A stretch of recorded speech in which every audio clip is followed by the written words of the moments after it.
83% das leis federais e estaduais julgadas pelo Supremo Tribunal Federal no ano passado foram consideradas inconstitucionais. O índice chega a alarmantes 90% se consideradas apenas as leis aprovadas pelas Assembleias Legislativas dos Estados. Leis caducas, ultrapassadas, que ferem a Constituição e leis que não pegam. Esses são os principais temas de hoje do Pensamento Jurídico, uma produção da Associação dos Magistrados Mineiros, a MAGES. Para falar sobre o assunto, nós vamos conversar com o desembargador José Tarcísio de Almeida Melo. Ele é magistrado há 20 anos, foi também presidente do Tribunal Regional Eleitoral de Minas Gerais e agora foi eleito o primeiro vice-presidente do Tribunal de Justiça de Minas Gerais para o biênio 2012 e 2014 e toma posse agora nesse mês de junho. Dr. Almeida Melo também é doutor em Direito Constitucional pela UFMG e professor titular de Direito Constitucional pela PUC Minas. Dr. Almeida Melo, obrigado pela sua presença aqui, participação no nosso Pensamento Jurídico e parabéns pela eleição.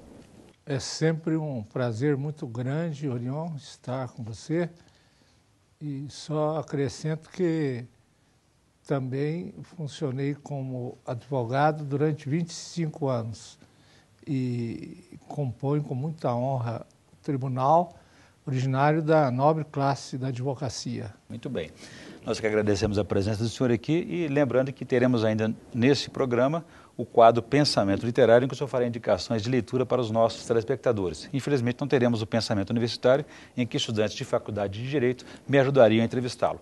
Mas, doutor Almeida Melo, o índice de lei de inconstitucionalidade nas leis, medido aí pelo Anuário da Justiça Brasil 2012, do consultor jurídico, atinge alarmantes 90% quando analisadas apenas as leis aprovadas pelos estados. Por que tanta inconstitucionalidade? Orion, eu vou ver se você confirma a palavra alarmante, porque o que eu leio desta notícia sua e do consultor jurídico é que os autores das ações de inconstitucionalidade acertaram bastante, ou seja, não fizeram lides temerárias, não se precipitaram.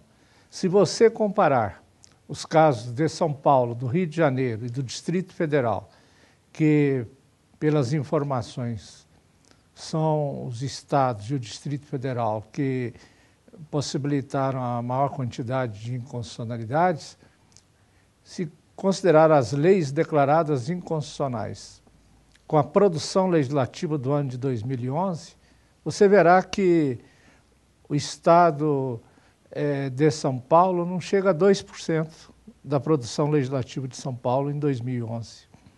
O máximo é de 4%. Então eu acho que este percentual ele é bastante razoável e até conservador em relação ao número absoluto de 90%, o número relativo, melhor dizendo, 90%. De acordo com essa pesquisa, o índice tem crescido a cada ano. Foi 75% em 2007, e agora chegamos a 83%. O senhor acha que é falta de preparo desses deputados ou é alguma outra razão, alguma má-fé, ou é questão eleitoral que influencia? Nada disso. As assembleias legislativas, pelo que eu sei, se no passado remoto elas não tinham boas assessorias, hoje tem ótimas assessorias, pelo menos as que eu conheço. E eu, a partir da amostragem de todo o centro-sul do Brasil, eu posso deduzir que no Brasil inteiro as assessorias são excelentes. Os deputados, os senadores continuam com elevada sensibilidade democrática e eu imagino que a razão deste crescimento das inconstitucionalidades, em primeiro lugar, pelo gigantismo da Constituição de 1988. Ou seja, uma Constituição com 250 artigos na parte permanente e 97 artigos transitórios. Então, a região de choque se torna muito mais larga do que a Constituição dos Estados Unidos, que tem 7 artigos, e a nossa primeira Constituição republicana, que tinha 91. Mas na avaliação do senhor, essa Constituição de 88, que é a nossa Constituição cidadã, de acordo com o ex-presidente e deputado Ulisses Guimarães, o senhor acha que ela limitou a ação dos estados, interferiu demais, criou uma zona de interferência de executivo, legislativo? Como é que o senhor avalia isso? Não, o que eu acho é um processo político. muito forte, que no momento pode ser desdobrado em 2 itens fundamentais. Em primeiro lugar, a desvalorização da classe parlamentar. Ou seja, o legislativo, eu sempre disse, é o poder mais importante do Estado, embora os poderes sejam iguais. E aqui no Brasil, a prova da nossa imaturidade política é a desvalorização do poder legislativo. Portanto, o Estado é de uma federação no papel, federação nominal, tudo está amarrado no texto da Constituição Federal.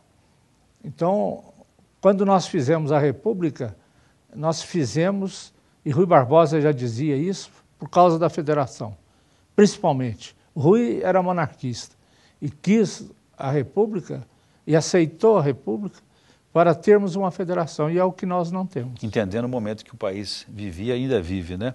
Doutor Almeida Mello, agora, o que é curioso é porque o senhor falou do corpo técnico aí destacado nas Assembleias Legislativas, o senhor citou o caso do Rio de Janeiro de 100% de inconstitucionalidade nas leis julgadas pelo Supremo Tribunal Federal. O que é curioso é que cada Assembleia tem a sua Comissão de Constituição e Justiça para analisar essa constitucionalidade, e depois tem o governo do Estado que sanciona essa lei. É muita gente para poder não perceber essa inconstitucionalidade, você não acha?